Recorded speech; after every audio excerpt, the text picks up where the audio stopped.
Distinguished guests, colleagues, and policymakers, it is an honor to address you today at this critical juncture for the 3R and circular economy agenda in Asia and the Pacific. As we gather to discuss solutions for sustainable resource management, we must confront a fundamental reality. Our current patterns of resource use are a major driver of the triple planetary crisis: climate change, biodiversity loss, and pollution. The evidence is clear and the urgency is undeniable. But here's the key question: how do we transform our economies to meet the needs of people today while safeguarding the planet for future generations? The stakes could not be higher. Every additional year we delay action, we move further away from a sustainable future. Our approach to materials and resources will shape the world we live in for generations to come. The transition to a circular economy is not just an environmental necessity, it is an economic and social imperative. The Global Resources Outlook 2019, published by the International Resource Panel, gives us a sobering reality check. It reveals the urgent need for resource efficiency and circular economy strategies if we are to tackle climate change, biodiversity loss, and pollution. Today, I will talk you through some of the key findings and their implications for our region.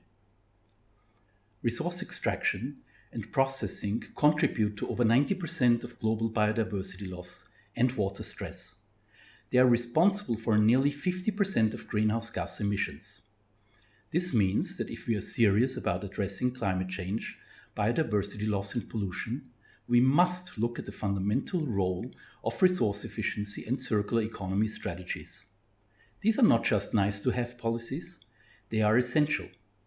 Let's ask ourselves, can we achieve net zero emissions while continuing to extract and use materials at the current rate?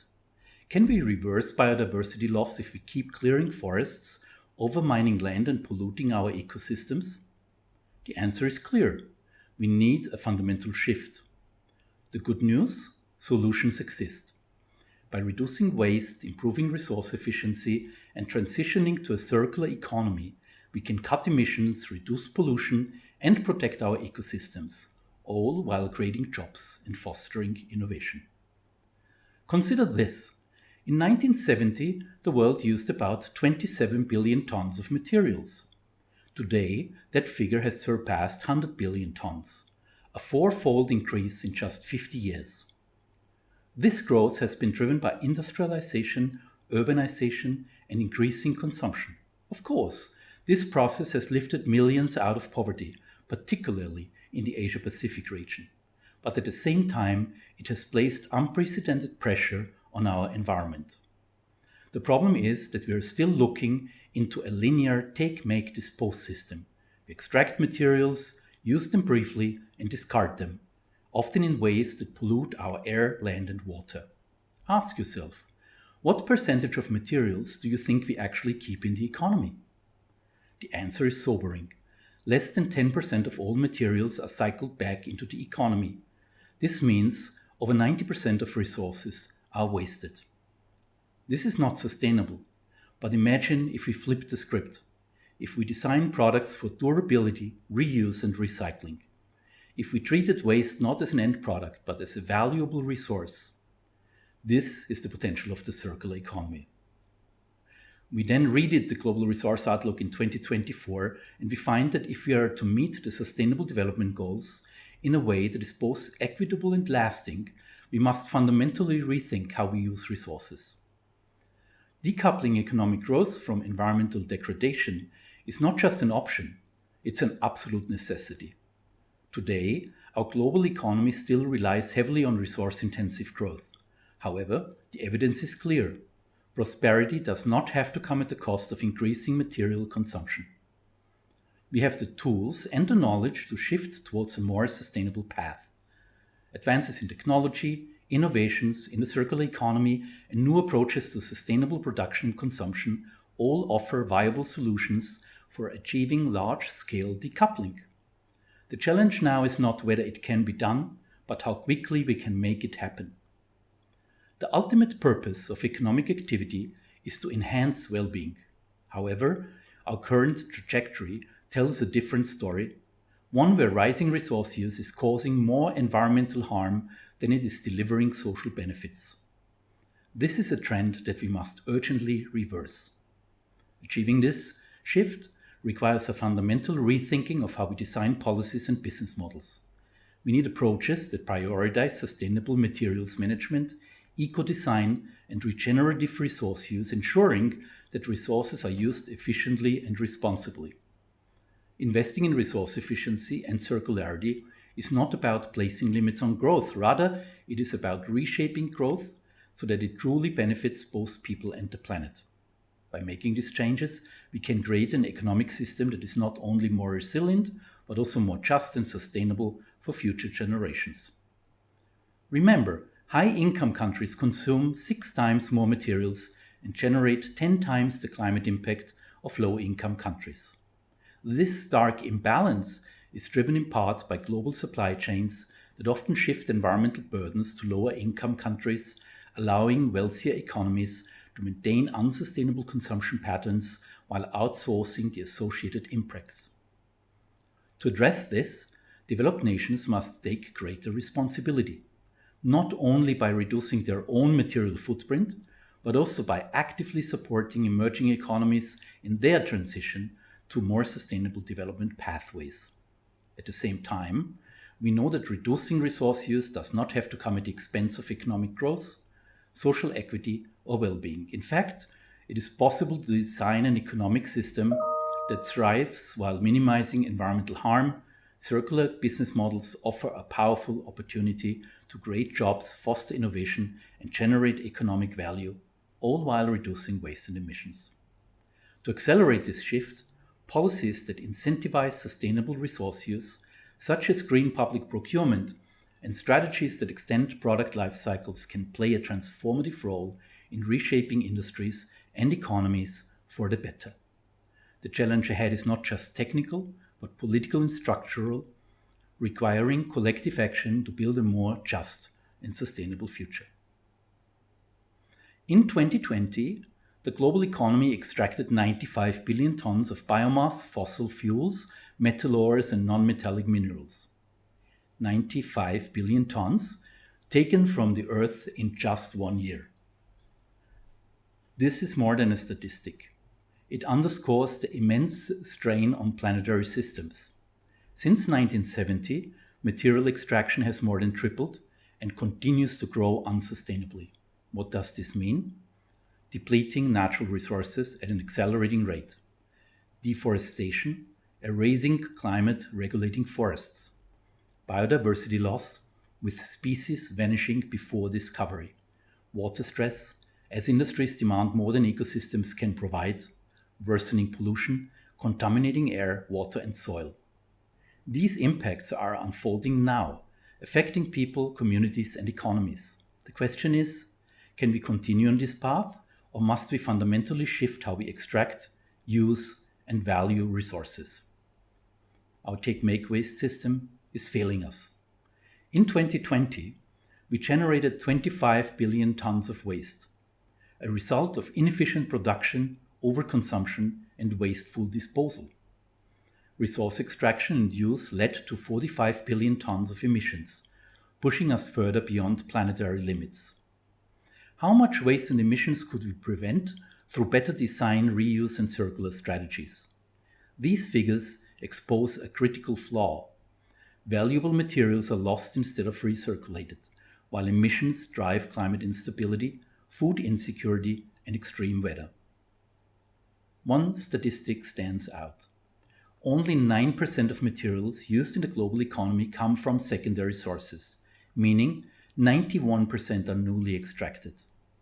Despite increasing awareness and policy commitments, we have yet to significantly increase the share of secondary materials in supply chains. This presents both a challenge and an opportunity. Scaling up circular economy strategies can reduce waste, cut emissions, and decouple economic growth from resource depletion. But to make this happen, we need better data, tools, and metrics to guide decision-making and drive systemic change. Shifting to a circular economy is more than a technical fix, it's a deep systemic transition, reshaping economies, societies, and daily life. It requires rethinking resource use, redefining prosperity, and redesigning the systems that sustain us. The take make waste model is environmentally unsustainable and economically flawed. It drives overconsumption, pollution, and resource depletion, disproportionately impacting low income communities. Waste is not just inefficiency, it's a sign of systemic failure. A just and sustainable future demands rethinking how we value, use, and recover materials. With rising global demand for housing, food, energy, and transport, material use could nearly double by 2050. Worsening resource scarcity, environmental destruction, and geopolitical tensions. A circular economy provides a better path, designing products for longevity, promoting reuse, and ensuring responsible resource recovery. This isn't about limiting prosperity, but redefining it, shifting from endless consumption to sustainable well-being. Circularity isn't just better waste management. It's a fundamental shift in how businesses, governments, and societies function. Businesses must move from selling products to offering services, embedding repairability and efficiency. Governments must integrate circular principles beyond waste policies into broader economic strategies. Culturally, we must redefine success, not as infinite growth, but as thriving within planetary limits. The circular transition has 5 phases. Visioning, aligning circular economy goals with local and global priorities. Assessing options, weighing economic and policy pathways. Local action, piloting scalable city and business initiatives. National scaling, embedding circularity into policies and investments, and global alignment, integrating trade, climate, and economic policies. But technology shifts, such as AI and smart materials, environmental impacts, climate change and biodiversity loss, and social trends, urbanization and shifting consumption will shape the transition. Success depends on adapting to these megatrends.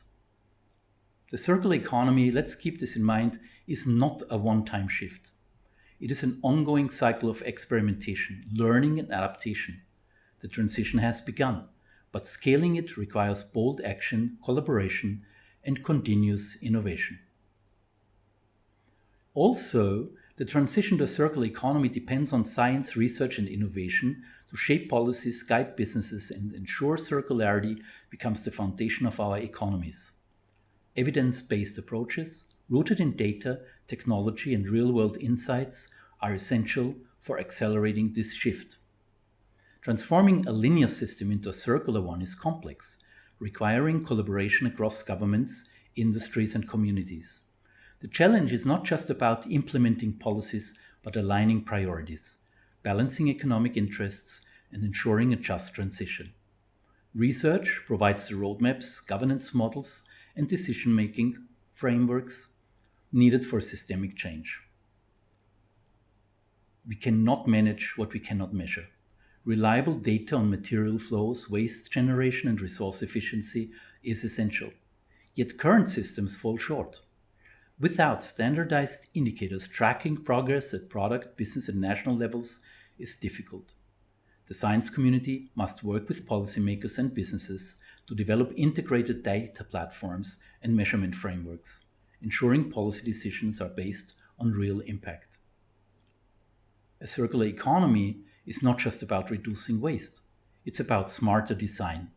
Science must lead in developing biodegradable, recyclable, and non-toxic materials, while AI-driven automation and digital twins can optimize manufacturing efficiency. Durability, modularity, and reuse must replace planned obsolescence. Without continuous innovation, we risk replicating old problems in new systems. Circular economy policies must be part of broader economic frameworks.